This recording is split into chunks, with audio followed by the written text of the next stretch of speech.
the scenic island of Jersey has taken a significant step towards the new normal. As of August 1st, the government of Jersey will cease to provide free lateral flow test kits to its citizens. Additionally, the government's advice for islanders to stay at home for 5 days if they've contracted COVID-19 will be dropped. Moreover, there will be no more requirements for lateral flow tests when being admitted to hospitals or other care environments. Professor Peter Bradley, Jersey's Director of Public Health, announced that these changes indicate the end of our emergency response. He believes these adjustments are balanced with the current risk posed by the virus to the island's residents. The island has been on a steady path of de-escalation since February 2022, and officials are delighted to witness this stage of returning to some sense of normalcy.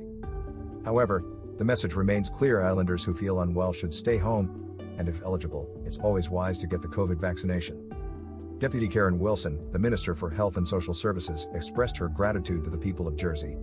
She acknowledged their resilience and unwavering support during these challenging 3 years. As the world continues to adapt and evolve in the face of the pandemic, the tiny island of Jersey stands as a beacon of hope and resilience.